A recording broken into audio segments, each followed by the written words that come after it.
Assalamualaikum warahmatullahi wabarakatuh.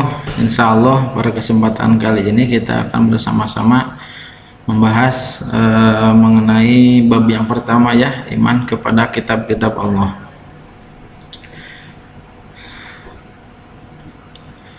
Iman kepada kitab Allah ini merupakan lanjutan yang kemarin. Di kelas 10 kan kita udah membahas semester 1 iman kepada Allah dengan membahas Asmaul Husna.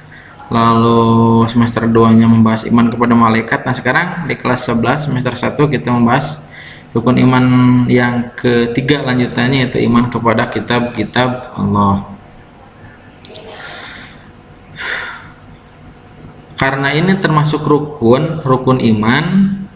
Yang namanya rukun itu kan harus satu kesatuan, ya, harus satu kesatuan. Rukun iman ada 6, ada satu saja rukun iman yang tidak kita imani, maka iman kita gugur, hangus, ya. Maka harus semuanya. Maka hukum beriman kepada kitab-kitab Allah adalah fardu ain. Masih ingat fardu ain? Kita masuk ke pengertiannya. Suhuf yaitu jadi wahyu yang diturunkan oleh Allah itu ada yang berupa kitab, ada juga yang berupa suhuf. Suhuf yaitu wahyu Allah yang disampaikan kepada Rasul tetapi masih berupa lembaran-lembaran yang terpisah.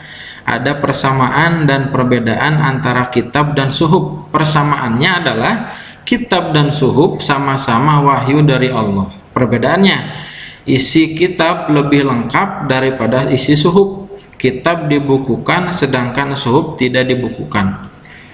Memang kalau kita tinjau dari segi bahasa, suhuf itu artinya lembaran-lembaran, ya. Sedangkan kitab atau buku, ya, sebagaimana kita ketahui itu tersusun dari lembaran-lembaran. Jadi lebih lengkap kitab daripada suhuf. Itu pengertian kitab dan pengertian suhuf. Sekarang pengertian iman kepada kitab Allah. Iman kepada kitab Allah adalah meyakini dengan sepenuh hati bahwa Allah menurunkan kitab suci sebagai penyempurna kitab-kitab sebelumnya dan sebagai pedoman hidup manusia hingga akhir zaman nanti, ya. Bakulangi, kita harus yakin sepenuh hati, tidak ada keraguan, 100% bahwa Allah menurunkan kitab suci sebagai penyempurna kitab-kitab sebelumnya. Apa fungsinya? Sebagai pedoman hidup manusia hingga akhir zaman nanti. Nah, di sini ada beberapa rasul yang menerima suhuf, gitu. Nabi Adam 10 suhuf, Nabi Sis alaihissalam ini termasuk nabi saja, tidak termasuk rasul, 50 suhuf. Nabi Idris 30 suhuf, Nabi Ibrahim alaihissalam 30 suhuf, dan Nabi Musa alaihissalam 10 suhuf. Nah, hukum beriman kepada kitab-kitab Allah tadi Bapak udah bahas. Dalilnya apa? An-Nisa ayat 136. Bismillahirrahmanirrahim. Ya ayyuhalladzina amanu, wahai orang-orang yang beriman, aminu, berimanlah kalian. Beriman kepada siapa? Yang pertama, billahi, kepada Allah. Wa rasulihi, kepada rasulnya. 3, wal kitabil ladzi nazzala ala rasulihi. Yang ketiga, dan berimanlah kepada kitab-kitab yang diturunkan Allah kepada rasulnya, ya. Lalu keempat, wal kitabil ladzi anzala min qablu, dan beriman pula kepada kitab-kitab yang diturunkan sebelumnya. Iman kepada Allah, iman kepada Rasul, iman kepada kitab yang diberikan kepada Rasul, dan juga iman kepada kitab yang diturunkan sebelumnya. Jadi kita bukan hanya percaya adanya Al-Quran sebagai kitab Allah, tapi juga adanya kitab-kitab yang lain, Taurat, Zabur, Injil, kita harus iman. Wa may yakfur billahi wa malaikatihi wa kutubihi wa rusulihi wal yaumil akhir, dan barang siapa yang mengingkari kufur kepada Allah, malaikatnya, kitab-kitabnya, rasul-rasulnya, dan akhir-akhir, faqad dhalla dhalalan ba'ida, maka dia telah tersesat sangat jauh. Jadi jelas seperti di awal Bapak bilang, hukum beriman kepada kitab-kitab Allah adalah fardu ain. Kitab yang pertama Taurat, ada di dalam Quran, salah satunya ada dalam surah Al-Isra ayat 2. Wa atayna Musal kitab wa ja'alnahu hudan li bani Israila alla tattakhidhu min duni wakila. Dan kami berikan kepada Musa kitab Taurat dan kami jadikan petunjuk bagi Bani Israel dengan firman, janganlah kamu mengambil pelindung selain aku. Taurat merupakan salah satu dari 3 komponen Torah, Nabin, dan Ketubin yang terdapat dalam kitab suci agama Yahudi yang disebut dengan Bilba atau Alkitab, yang belakangan oleh orang-orang Kristen disebut dengan Perjanjian Lama. Isi pokok kitab Taurat dikenal dengan 10 hukum. Ya, isi dari kitab Taurat itu adalah 10 hukum atau 10 firman yang diterima Nabi Musa di atas Bukit Tursina. Yang pertama, hormati dan cintai Allah. Benar? Sama dengan kita? Sama. Sebut nama Allah dengan hormat. 3, kuduskan atau sucikan hari Tuhan, hari ke-7 atau hari Sabtu gitu ya.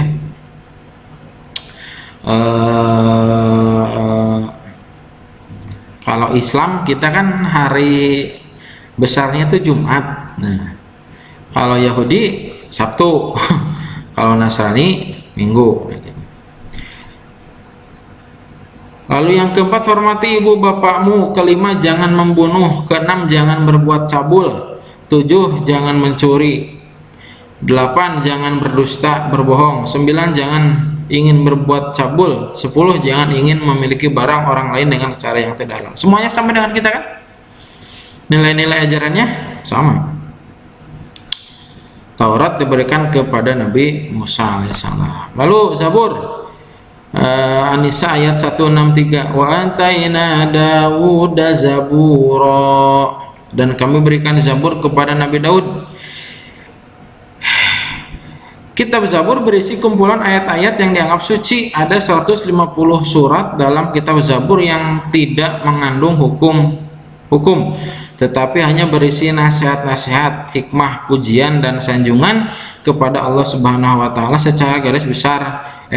Secara garis besar, nyanyian rohani yang disenandungkan oleh Nabi Daud alaihissalam dalam kitab Zabur terdiri atas 5. Jadi Zabur itu isinya pujian-pujian, nyanyian-nyanyian, sanjungan-sanjungan kepada Allah Subhanahu wa Ta'ala.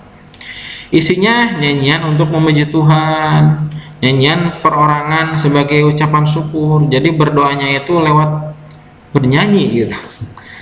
Lalu 3, ratapan-ratapan jamaah gitu. Lalu keempat, ratapan dan doa individu, dan yang terakhir nyanyian untuk raja. Sebagaimana kita ketahui, Daud itu merupakan raja Bani Israel yang kedua. Ya, nanti kita bahas di semester genap insya Allah. Lalu yang ketiga, Injil Al-Hadid ayat 27. Bismillahirrahmanirrahim. Wa qafaina bi Isa bin Maryam wa atainahul Injil. Dan kami susulkan pula Isa putra Maryam dan kami berikan Injil kepadanya. Kitab Injil yang asli memuat keterangan-keterangan yang benar dan nyata, yaitu perintah-perintah Allah Subhanahu wa Ta'ala agar manusia mengesahkan dan tidak menyekutukannya dengan sesuatu apapun. Ada pula penjelasan bahwa di dalam kitab Injil terdapat keterangan bahwa di akhir zaman akan lahir nabi yang terakhir dan penutup para nabi dan rasul, yaitu bernama Ahmad atau Muhammad sallallahu alaihi wasallam. Ya, jadi memang di Injil ada sebuah keterangan mengenai ciri-ciri Rasul terakhir, gitu. Ciri fisiknya, alamatnya, latar belakang, bahkan namanya disebut, gitu.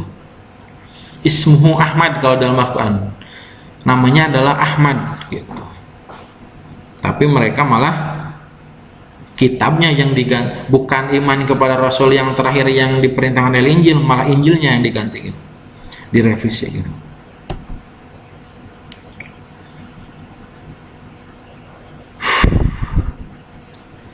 Al-Baqarah ayat 79.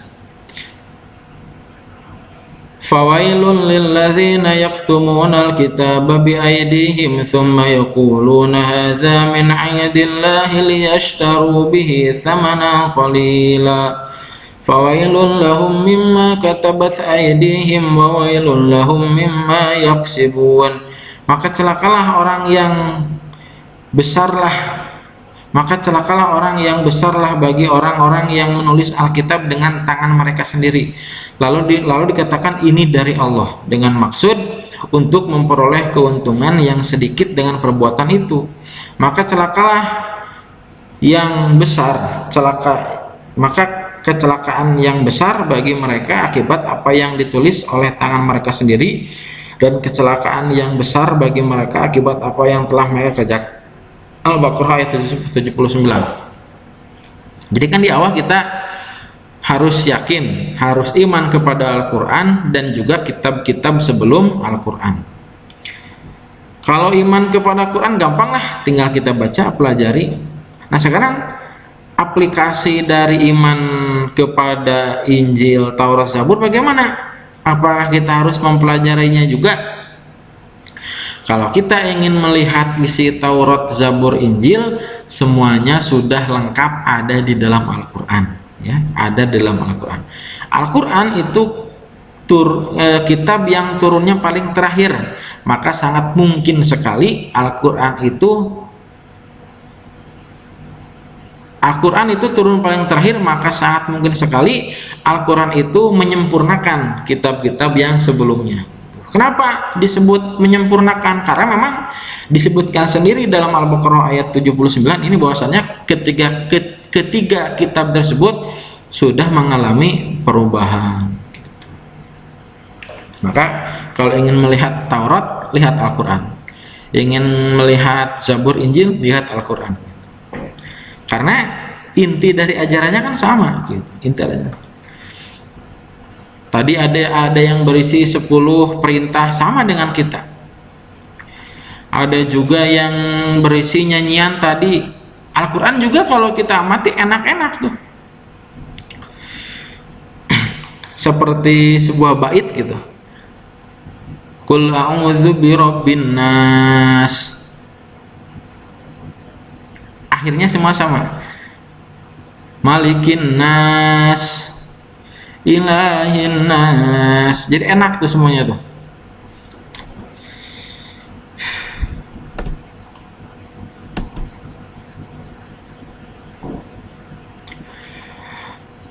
Wa idh qala Isa ibn Maryam ya bani Israila inni rasulullahi ilaikum musaddiqan lima baina yadayya minal Taurat wa mubashiran bi rasulin ya'ti min ba'di ismuhu Ahmad falamma ja'ahum bil bayyinati qalu hadza sihrun mubin. As-Saff ayat 6. Dan ingatlah ketika Isa bin Maryam berkata, hai Bani Israel, sesungguhnya aku adalah utusan Allah kepadamu membenarkan kitab-kitab sebelumku yaitu Taurat dan memberi kabar gembira dengan datangnya seorang Rasul yang akan datang sesudahku yang bernama Ahmad. Maka tatkala Rasul itu datang kepada mereka dengan membawa bukti-bukti yang nyata, mereka berkata ini adalah sihir yang nyata. Tuh, bahkan udah jelas dikatakan dalam Injil. Nanti akan datang Rasul, namanya disebutin, tapi malah Injilnya yang diganti. Selanjutnya kita akan membahas tentang Al-Quran. Ini merupakan pengertian Al-Quran ya. Al-Quran secara bahasa artinya apa? Bacaan. Tapi secara istilah, nah ini Al-Quran huwa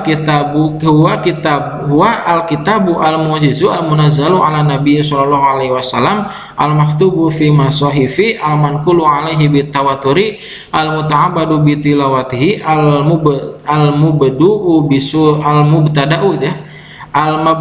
bisuratil Fatihah wal makhtumu bisuratin Nas. Al-Quran adalah sebuah kitab Allah ya. Huwa kitabullah, kitab Allah yang mengandung mukjizat yang akan turun kepada Nabi Muhammad SAW yang tertulis dalam mushaf yang sampai kepada kita dengan jalan mutawatir dan membacanya menjadi ibadah yang dimulai dari surah Al-Fatihah dan diakhiri dengan surah An-Nas. Kita akan bahas satu-satu. Waktu turunnya Al-Quran selama kurang lebih 23 tahun atau tepatnya 22 tahun 2 bulan 22 hari, terdiri dari 30 juz, 114 surat, 6.236 ayat, 774.437 kalimat, dan 325.345 huruf. Nggak percaya itu sendiri. Nah, kita akan membahas satu persatu. Tadi dikatakan Al-Qur'anu huwa kitabullah, kitab al-mu'jizu, yang mengandung mukjizat. Mukjizat berasal dari bahasa Arab yang berarti melemahkan, ya. Melemahkan siapa? Melemahkan musuhnya. Secara bahasa dari kata ajaza atau ajzun, lawan kudrot, yaitu apa? Ajzun, sifat mustahilnya gitu. Dalam akidah Islam, mukjizat dinamakan sebagai suatu peristiwa yang terjadi di luar kebiasaan yang digunakan untuk mendukung kebenaran kenabian seorang nabi dan kerasulan seorang rasul, sekaligus melemahkan lawan-lawan musuh yang meragukan kebenarannya gitu. Jadi mukjizat adalah kejadian luar biasa yang diberikan Allah kepada rasulnya atau nabinya untuk melemahkan musuhnya. Nah, gitu. Mukjizat Nabi Muhammad banyak, tapi yang paling besar adalah Al-Quran. Istimewa sekali. Nabi Ibrahim tidak hangus dibakar api. Nabi Isa bisa menghidupkan orang mati. Terus Nabi Musa membelah lautan kan. Apakah mukjizatnya sekarang mereka masih ada? Udah nggak ada. Jadi rasul-rasul sebelumnya, rasulnya udah nggak ada, mukjizatnya pun udah hilang. Tapi Al-Quran, meskipun rasulnya sudah tidak ada, mukjizatnya masih ada. Itu Al-Quran. Kenapa sih mukjizat Nabi Muhammad itu Al-Quran? Kok kayak yang kurang keren ya? Nabi Musa membelah lautan, Nabi Isa ngidupin orang mati. Nah, Nabi Muhammad Al-Quran, kitab gitu, buku.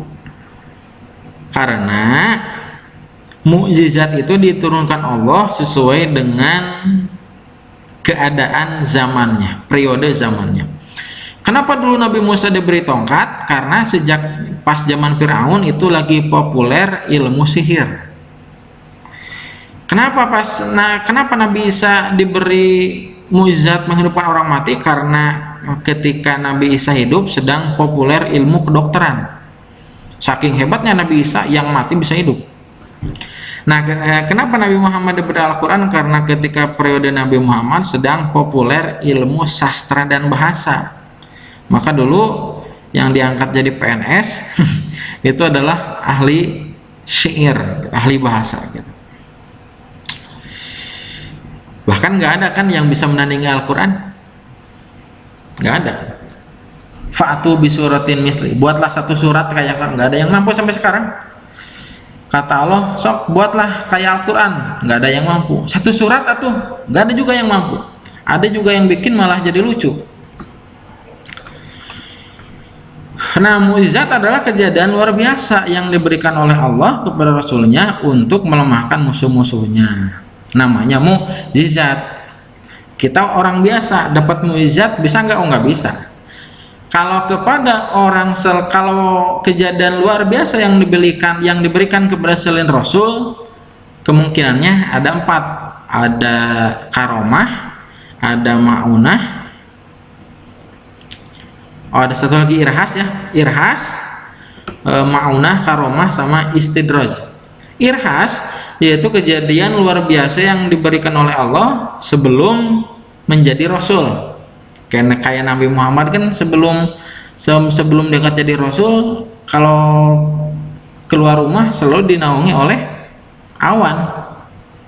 Kemana-mana tuh adem, kalau hujan berhenti, kalau panas jadi teduh. Itu Rasul tuh sebelum jadi Rasul. Itu namanya irhas. Kita mah nggak mungkin, kita bukan nabi. Yang kedua, karomah. Karomah adalah kejadian luar biasa yang diberikan kepada orang-orang soleh, waliullah. Makanya kita ada yang suka berziarah kan, ziarah kubur, meminta karomah gitu. Ziarah ke wali gitu, mengunjungi orang-orang yang soleh gitu. Wali bisa berjalan di atas air atau kalau di Bapak di Tasikmalaya ada gua Pamijahan, makamnya Syekh Abdul Muhyi, yang katanya kalau sholat Jumat itu ke Mekah gitu, ada pintunya di sana gitu, ada sebuah lubang, katanya kalau masuk nanti bisa keluarnya itu di Mekah. Ya mungkin saja itu termasuk karomah. Lalu yang ketiga, maunah. Nah, maunah, kalau tadi mukjizat sama irhas itu sama nabi dan rasul, kalau karomah kepada orang soleh, waliullah, kalau maunah atau pertolongan itu kepada orang-orang yang soleh gitu. Kita lagi butuh sesuatu, ternyata dikabulkan, itu namanya maunah, pertolongan. Nauzubillah nih ya, yang terakhir namanya istidraj. Istidraj itu merupakan nikmat yang diberikan kepada kita supaya kita tetap ada di dalam kemaksiatan. Nggak sholat tapi prestasi bagus terus. Saya nggak puasa, nyakitin orang lain tapi prestasi harta nambah terus, awas tuh. Itu istidraj, sengaja Allah ngasih nikmat supaya kamu terus ada dalam kemaksiatan. Ya, jadi mukjizat Nabi Muhammad banyak, memperbanyak makanan, membelah bulan dan lain sebagainya, tapi yang paling besar adalah Al-Qur'an. Yang kedua, turunnya tahap penurunan Al-Qur'an. Jadi Al-Qur'an kan turun pas malam Lailatul Qadar, ya, yang sering kita peringati tanggal 17 Ramadan. Al-Quran turun pada satu malam, tapi kenyataannya Al-Quran turun selama 23 tahun. Mana yang benar? Apakah Al-Quran turun pada satu malam atau pada kurun waktu 23 tahun? Dua-duanya benar. Karena memang Al-Quran itu penurunannya itu ada dua tahap. Tahap yang pertama dari Lauh Mahfud ke Baitul Izzah di Sama'ud Dunya, langit terdekat. Dari Lauh Mahfud ke langit terdekat Sama'ud Dunya di Baitul Izzah, itu yang dimaksud inna anzalnahu fi lailatul qadr, gitu kan? Syahrul Ramadan alladzi unzila fihil Qur'an. Pada bulan Ramadan kami turunkan Al-Qur'an. Lalu dipertegas lagi, inna anzalnahu fi lailatul qadr. Kami turunkan Al-Qur'an pada malam Qadar. Malam Qadar kan cuma ada di bulan Ramadan. Nah, yang dimaksud dua ayat tadi yaitu tahap pertama, yaitu dari Lauh Mahfud ke Baitul Izzah di Sama'ud Dunya, langit terdekat. Nah, sedangkan tahap kedua, jadi tahap pertama secara sekaligus dari Lauh Mahfud ke Baitul Izzah. Nah, tahap kedua secara berangsur-angsur selama 23 tahun, yaitu dari Baitul Izzah kepada Nabi Muhammad SAW. Ya, jadi ada dua tahap penurunan Al-Quran. Lalu Al-Quran itu mutawatir. Dulu udah pernah di kelas 10. Mutawatir adalah riwayat yang disampaikan oleh banyak orang yang dinilai tidak mungkin semua orang itu disepakati untuk berbohong. Atau kalau dalam bahasa bapaknya dulu, mutawatir itu ketika wahyu turun, Nabi menyampaikannya kepada banyak orang. Kalau Nabi menyampaikannya kepada perorangan namanya hadis ahad. Kalau di hadis ada hadis yang mutawatir, ada hadis yang ahad. Ada hadis yang diterima oleh banyak orang, ada hadis yang cuma diterima oleh satu orang. Tapi Al-Quran nggak ada yang ahad, semuanya mutawatir. Cirinya apa? Al-Quran satu dunia, semuanya sama. Mau di Arab ke, mau di Eropa, di Afrika, di Asia, Al-Qurannya tetap sama. Yang beda paling cuma cara bacanya. Beda dengan hadis. Kalau hadis riwayat anu mah bunyinya gini, riwayat anu mah bunyinya begitu. Kenapa? Karena hadisnya hadis ahad gitu, diterima oleh perorangan gitu. Al-Quran itu mutawatir, awas, mutawatir itu diterima oleh banyak orang. Lalu pahala membaca Al-Quran, tadi dikatakan al-muta'abadu bitilawati, membacanya bernilai pahala.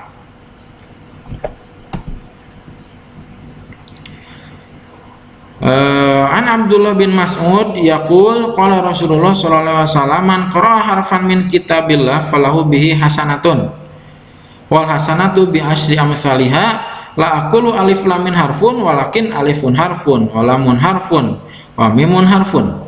Kata Abdullah bin Mas'ud, Rasulullah sallallahu alaihi wasallam bersabda, siapa saja yang membaca satu huruf dalam kitabullah maka ia akan mendapat satu kebaikan, sedangkan satu kebaikan dilipatkan kepada 10 semisalnya. Aku tidak mengatakan alif lam mim itu satu huruf, akan tetapi alif satu huruf, lam satu huruf, mim satu huruf. Bismillahirrahmanirrahim. Berapa huruf tuh, hitung tuh? Ba, sin, mim, alif, lam, lam, ha, alif, lam, ro, ha, mim, nun, alif, lam, ro, ha, mim. Berapa huruf tuh? Kali 10. Kali 10 tuh. Lalu ada dalam hadis, maaf, bukan hadis, asar ya. Jadi kalau Al-Quran itu perkataan Allah, hadis perkataan Rasul, kalau asar itu perkataan sahabat. Ini perkataan dari Sayyidina Ali. Man qara'a harfan wa huwa qaimun fi shalat kana lahu bi kulli harfin mi'ata hasanatin. Barang siapa yang membaca Al-Qur'an dalam sholatnya sambil berdiri, maka setiap hurufnya itu dibalas dengan 100 kebaikan. Bapak ulangi, barang siapa yang membaca Al-Qur'an di dalam sholat, artinya itu sesudah membaca Fatihah kan biasanya kita membaca surat ya, nah membaca Al-Quran gitu. Maka apabila sholatnya sambil berdiri, maka satu huruf dibalas 100 kebaikan. Waman qara'a wa huwa qa'idun fi sholat kana lahu bi kulli harfin khamsun hasanatin. Dan barang siapa membaca Al-Quran di dalam sholat tapi sholatnya sambil duduk, kana lahu bi kulli harfin khamsun hasanatan, maka satu huruf dibalas 50 kebaikan. Waman qara'a kharijus sholat wa huwa ala taharatin. Barang siapa yang membaca Al-Quran di luar sholat tapi dalam keadaan suci, punya wudu, kana lahu bi kulli harfin khamsun wa isruna hasanatan, maka satu huruf dibalas 25 kebaikan. Yang terakhir, waman qara'a wa huwa ala ghairi taharatin. Barang siapa yang membaca Al-Quran di luar sholat tanpa punya wudu, artinya sedang hadas kecil, hadas besar kan nggak bisa. Barang siapa yang membaca Al-Quran di luar sholat dalam keadaan tidak suci atau sedang hadas kecil, kana lahu bi kulli harfin asyru hasanatin, maka pahalanya yaitu satu huruf dibalas 10 kebaikan. Jelas ya?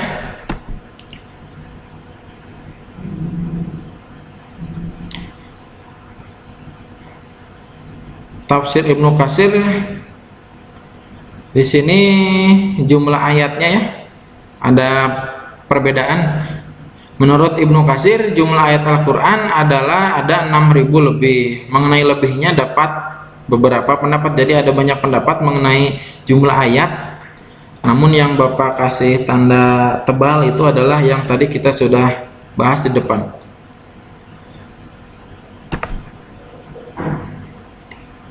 Ini contoh penampakan dari kitab-kitab yang sekarang ya.